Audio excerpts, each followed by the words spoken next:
Armée Mali ay wuli ka joke ñorona lamunu kono mbalmaw on ni Mauritanie frontière tie la fierté on ni Mauritanie frontière tie la fierté bi ubiga gela de takasigi anga jamana jonkan ube bo Mauritanie kana jigi an dafe dugu kan ani ni kuma fo bi l'armée willa opération nettoyage ko fait armée yorota a très flala ka damina ñorona lamini ka ta fo Mauritanie frontière la ay ñanta ko ani anteni na yara ko blengoy folo nan ko opération ke ameka ka ñine yoroko o mo kilomètre ka sengara tu ñorun kaw u ku ye gele ta ku segena ta bani a be Mauritanie trafiquant de fene mali problème c'est ka ban quoi terrorisme soutenendo mais par les narcotrafiquants ou be donner produit jugu ya enfin ou be donner drogue yi anga doño ye chama minawla wo be tratun ka toka anga misuta anga bilauta katanui mbalmaw armée fusiri ni ndana kunu ñorun konnala yana nganda do detail anga amina ambalma ke do sur téléphone na ale ñoru kay abina barin kera to jume ni so njambe abina o nyafanya ambalma kay assalamu alaikum jawara bon ne habitaye ñoro mara kono la ya bi ko ni am se kam fo vraiment ni soja akoni me ñoro fambela jilin kabi sababu yake abi kalo dama dama bo bi mko to tese ka uka misi labo kata nu ye geni yoro la sababu yake mu ye uko mu ma président jadisu no tlatla ndo ko kono la fambela jilin na surtout sambere mara fambela donc obeto ka ni boro ni ka misi ye dron olu yere de be yala katika misi la kata mamu mbala mu kadu ye obi misi mu kadu ye ko sebe ta o mau ta kono la bisika misi kelen ne dola bisika flam na dola bisika sabam ne dola donc misi no destination to yoro me sanare mana kono la yoro do be ka ko mazambu misi da bilibili ko kono utu bilibili ka wore bade nai wore ngono no misi ne yoro ba nyesi na kata misi no franyo kai atumbe ta yoro na sa ala de bodo donc misi hake na ja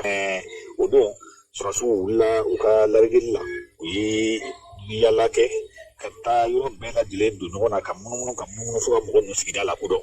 o ye sigida la kuno o tara chuka mo operation damne na samedi dimanche lundi fo na bla mardi la donc o tara chuka o ya so effectivement yoro mo fora mishi marale tu bubule o be mishi non mena de ko jaga ko o no ka jaga donc a tungele be kam ko toro ko sabe donc o ye tin de sommation ke kam fa ci sa fait pour que mo na ifri o kele ubu la ka du kono la donc tiri nu ye misi wɛrɛ caman na sira fɛnɛ misiw caman ye kungo kɔnɔla minɛ non mais u sera ka fara ɲɔgɔn kan ka na n'a ye ɲoro dugu kɔnɔ vraiment faama ninnu kɔni o natɔ ni misi ninnu ye ɲoro n'a lamini bɛɛ lajɛlen de bɔra k'u kunbɛn misi ninnu ye k'an balimakɛ ka seereya lamɛn an y'o de fɔ an ye ko wele bilalen don ɲoro n'a lamini bɛɛ ma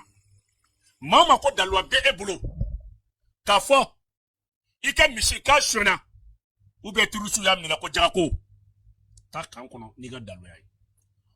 a fura ni armée di ma ko bingali kala armée ay ni ke ka yira dorolom na ay ni ga yuban wati la ay ni image ti onima ko ni mali fama ka baray ni mali armée ka baray beba don ko sénégalais jigiya aka dugukulu na ka misi da ka tige misi de beba don ko o kuma na misi gena jigiye aka bigandi o da to anya fo en turuzu ko inte shia ko yi tonya bi ka jigi bɛɛ de kan n'an ma ɲɔgɔn minɛ ka bɔ fɛn dɔ kɔnɔ tourisme ko tɛ siyako ye dɔwɛrɛ tɛ tɔɲɔli min bɛ yen tourisme tɛ foyi nin bɛɛ janfa jugu de ka bɔ Mauritanie n'a lamini na ka jigin an ka dafɛ dugu kan an bɛ an ka population maaba dɔ ta ale ye baara ninnu dugudenw ani dugutigi ka nisɔndiya ale bɛna dɔɔnin fɔ n ye ko in kɛra cogo min na n balimakɛ i ni ce an jɛ b'u kɔrɔ baasi la an b'i fo foli diyara n ye ayiwa an y'a k'a fɔ ko armée ye misi caman minɛ dugumɔgɔw bɔra ka kunbɛli kɛ ka dunu ni bala ta ka tama ta ka fɔli kɛ wallahi o kɛra ayiwa aw ye dugudenw ye mun nisɔndiya b'a aw la nin baara ɲuman in na bon kunu ne yɛrɛ an kun bɛ la ko nin bɛ se ka kɛ koyi kunu ne yɛrɛ ye telefɔni ta ka a filmer nka sɔrɔsiw olu tɛ fɛ an k'u filmer misi kɔni fɛn o fɛn ye misi 1000 walima 800 a b'o bɔ nga ni misi bɛɛ kun tɛ se ka tɛmɛ ɲɔrɔn sugu kɔnɔna fɛ o ye misi tila 2 ye dɔw bɔra ni kɔfɛ sira ye ka don jama de bɔra ɲɔrɔn population de bɔra ka sɔrɔsiw kunbɛn ka dumuni ni tɛgɛ ta ka sɔrɔsiw kunbɛn tiɲɛ yɛrɛ la lafiya nana sabu anw yɛrɛ kɛrɛfɛ dugu dɔw bɛ an bolo yan nin waati laban in na an famana k'u ye n'o tɛ waati bɛɛ an b'u ye mais depuis u ye nin min kɛ tan ni sɔrɔsiw fɛn o fɛn kun bɛ caman de kun bɛ terroriste yɛrɛ ka moto kan terroriste yɛrɛ ka moto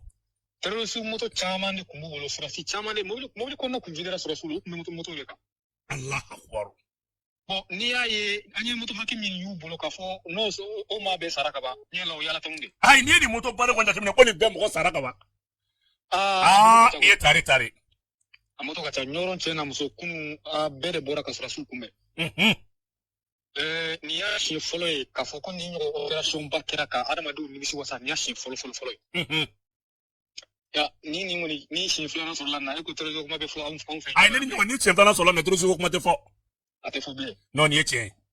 o de la an b'aw yɛrɛ fo ka sɔrɔsiw fo halisa u ni cɛsiri an kɔni an b'a ɲini bɛɛ fɛ mɔgɔw ka kunnafoni di sɔrɔsiw ma an minnu ye population ye an minnu ye fan minnu na an ka sɔrɔsiw informé nin ye tiɲɛ ye o dɔrɔn de bɛ se k'an bɛɛ lajɛlen lafiya i ma foyi fɔ ni tiɲɛ tɛ bugu nin kɛra kabakoba de ye kunun nin y'a siɲɛ fɔlɔ de ye depuis a kun nana yan ka nin ɲɔgɔnna exploit ba kɛ nin y'a siɲɛ fɔlɔ ye an bɛ ala de deli halisa a sɔrɔsiw ala ka n'u lakana amina arabi ala ka n'u lakana ami mais dugumɔgɔw b'u ka misi dɔn cogo di sala u ye kunnafoni dɔ di o la parce que an y'a mɛn ko armée communiqué ka radio ni fɛnw na ko ni maa min y'a dɔn k'a fɔ i ka misi kun la awa est ce que u ye o ko bɛ cogo di baji dɛ a fɔra ko misi tigi fɛn o fɛn bɛ yan bɛɛ n'a ka marque de don a fɔra voilà marque bɛ bɛɛ ka misi la wa misitigiw bɛɛ bɛ ɲɔgɔn ka marquew dɔn fana donc ni i ta n'a bɛ yen ni nana n'i ka daliluya diɲɛ i ka marque k'a fɔ n ka marque de ye nin ye bon aw ka i bɛ dugu min fana la a donnen dɔ ye k'i ka marque don basi tɛ k'a la i ka misi bɛ sɔrɔ i ka misi bɛ sɔrɔ hali sisan an bɔra an balimakɛ dɔ y'an wele sisan ko terroriste dɔ tɛmɛna ale fɛ yen kɔni u b'a sen na a tɛ moto la terroriste bɛ yɛlɛla u sen la sisan an balimakɛ bɔra ko sisan a y'ale yɛrɛ de ɲininka ko dɔrɔmɛ 40 b'a bolo k'a bɛ fɛ ka buru san k'a bɛ tɛmɛ terroriste bɛ ka deli kɛ 40 dɔrɔmɛ 40 terroriste dɔ a b'a sen na ale ni tuw a bɛ komi depuis kunasini ani mɔgɔw t'u ye ɲɔgɔn bila wala a seginna i y'a ye sisan ale bɔra ka fɔ an ye sisan de k'ale yɛrɛ de a y'ale yɛrɛ de ɲininka a tɛ moto la bilen a b'a sen de la Allahu akbar tiɲɛ yɛrɛ la bugu an kɔni an sigira mais n y'a fɔ bɛɛ ye ko terroriste tɛ yen tugun u bɛ ka bandi u tɔ tɛ yen bilen quoi non u bɛ ka ban u bɛ ka bandi quoi u bɛ ka bandi ça fait u tɔ foyi tɛ yen tugun sabu u taara ka t'u sɔrɔ daga min na o yɔrɔ filɛ mɔnsɔnbugu fan fɛ dɛ o terroriste fɛn o fɛn bɛ bɔ mɔnsɔnbugu olu de bɛ na olu y'u ka base ba de ye Ɲɔnsɔnbugu mɔnsɔnbugu kungo kɔnɔna na yen ye tuba de bɛ yen donc u ye y'u ka daga yɔrɔ yɛrɛ mais depuis u ye nin exploit ba in kɛ ani sisan cɛ fɛn o fɛn bɛ tɛmɛ alamisa u bɛ tɛmɛ ka taa yɔrɔ dɔ la alamisa ni juma don o don alamisa ni juma u bɛ tɛmɛ mais bɛɛ ko ko alamisa ni juma in kɔni u m'u ye fiyewu donc alamisa ni juma terroriste kun bɛ tɛmɛ u kun bɛ tɛmɛ chaque vendredi chaque jeudi u kun bɛ tɛmɛ u bɛɛ sara u sara de i y'a ye donc u bɛ ka kelen mɔgɔw bɛ ka kelen de ye bon hali minnu bɛ ka ye fana u tɛ a caman tɛ moto la u bɛ ka du caman ye u sen de la u sen na u bɛ k'u ye sen de la hali min nana ka na dɔrɔmɛ 40 ɲininkali kɛ o b'a sen na de a tɛ moto la Allahu akbar ɲɔrɔ san b'a sɔrɔ moto dajiginnen don ɲɔrɔ mara kɔnɔ dɛ bi bi in na alhamdulilah awusini kɔni ka ca yɛrɛ de donc n'i ko i bɛ awusini san ɲɔrɔ kɔni a da ka nɔgɔn ni yɔrɔ bɛɛ ye a da ka nɔgɔn mais sɔrɔsiw yɛrɛ n ko sɔrɔsiw ka mobili kɔnɔna videra de parce que u bɛɛ kun bɛ moto la a bɛɛ bɛ moto la Allahu akbar vraiment an b'aw fo aw yɛrɛ ni foli kɛ merci beaucoup merci bien merci n balimaw aw bɔra ka nin seereya lamɛn n balimaw a ye na ye dɛ nin bɛɛ ye terroriste su ka moto de aw jeni kɔni ɲɔrɔ n'a mara kɔnɔ aw kana taa bilen commerçant aw kana taa sini bilen moto t'a la a ye taa ɲɔrɔ a ka taa moto ta nɔgɔya la ka na di maliyɛnw ma tellement que u ye bunteli siri u la a tɔ yɛrɛ kɛra sɔrɔsiw bɛ ka u sigi terroriste ka moto de sanfɛ sɔrɔsiw yɛrɛ jiginna ka bɔ u ka mobili kɔnɔ an balimakɛ bɔra k'a ɲɛfɔ an ye buna hadamaden bɔra ka armée kunbɛn awjun koni ay ale be ñoro fambe adaga ñogon bi ñoro ni ya fama bala ni chine yere awna ma ñini armée fe jamana ñamo fe u ka papier ken naka akla okmana surasu dewnu musoni ñogote ni nga ku ka biten quoi ni nga ku fena saray wallahi ni kaka école tayna be dinga tan moto klingi école la ni u sara di quoi ba aw mana wuli aku flako aku bamananko siya ko tew flako nindu aka misidi o mgo mi meta mgo ka misi woloma kata min kada ko ta avec daga min kada ale be blibli baleta wala de kumbu bolo ka wara glan misi be c'est que fleta ban armée fusiro odana misi do be ta firi Mauritanie do be ta firi rore ja ala kana mgo si ngonju ki jugi ni eswa badi a dabolo no akamadi ka toro si population ka nyani si population me se ka fɛn sur na fay wala sa ka suka blaka jamana la ko alamsani juma be ali dogo kuntala che army bi to ka bugundi ni buguna kuma na so ki yere ke amba ma ke buraka fo ko bu seni labi be were e ma fota dugu dem na me blaka to de dorome binanna che buraka fo ala ma kon dugu min tika dugu min yere ke ka torta ka mo mun segere e be ka ta fo le ko binan dima donc abi fo ne ma ko army ka jugu yoro do ka bunti ka jugu yoro do ka dadala jamana dem ay ta kuno fo di ay daka armée la kelen gelati dore foye ne kuna folite bebe dongoy mali dugu fitini ndi mali sigilo no romna mali bebe nyogondo wa bebe shado ibi jamu fo mala iboro be fi ma sesengana do ani nyogoje mo jugu munu ma ancela anga ta nyefo ngara kumbeli bay nyoro mara kono bunara madem bora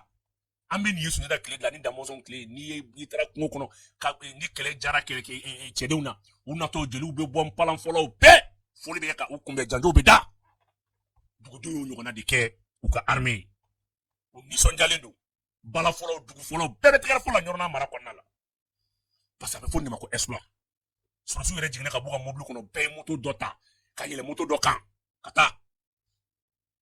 donc amen defo angan de don ka donc a fo tant que dugu demi ka nafo suru aka jamana aka armée la abe ka kunafoli di aka daka armée la doro hey mo be ka kelenge fenfen kelenti doro foyi jamana dewni u ka soro suka fara nyonga we keledi u de kelen fray partenaire te irishite amerique te france te se machi te se malé on de sa kelen ban malé on yere onu be kana fekeni u be kana bi mo kandi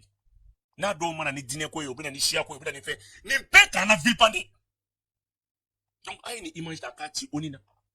o u ka donc afo ko okmana surasu munu buka population faka ko surasu munu me dangaru population na ko surasu munu complice o surasu de faire kata population okmana aw kan ga don joli bak marfa chaka population na sesa ni armée di kata mo ka seneke mine u ka seneke misi u ka balo joli tie bora ka fo ale ta dadum misi tie bulu o ye misi claro saba do te ni sugu do te ni bolon fo do te ni kan ko to do ni tellement que misi ka cha kana nay ka tila ka wole bla arajoni telela aw dum ka ta be dugu denkelu ne ka misu bi la ka femme no la na tu la kana avec ka ta photo ko so si kenunu doro lo me ka ta rapport kilinke o armée klinika ay ni imagine ti doro lo maw ma ku kan name ku kan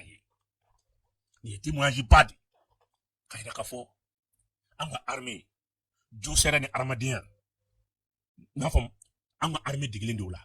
anga armée yo kala anga armée bo don ande dum ko sisa opération wala be sena o jabi fene be so ni ala sonama amba momo fo Mauritanie kono ande janda fo Mauritanie kono ça fait amba la jedi fo Mauritanie kono ko bi yoro ande ta population ko pere doron kelen gelati doron foyi mo jugu bi ne e ba mara abe biede kan abe iri toro nga bi ni jamana armée donto flene fle fama misi munu sera teme dugu chama chafen yole misi do temena ni dugu kerga fay do temena ni kandala lay ale misi yore ba don ka fo kunu tigu yo misi yore contanindo parce que ni ame ko armée ni ne do quoi ibe mo do bolete di soro kami te fo soro kami na laje dugu de nuka armée fle pour su bolé me fampe ka kumbelike ngara ni son jabaye ɲɔrɔ n'a a mara kɔnɔ n balimaw an b'aw fo ka an waleɲuman dɔn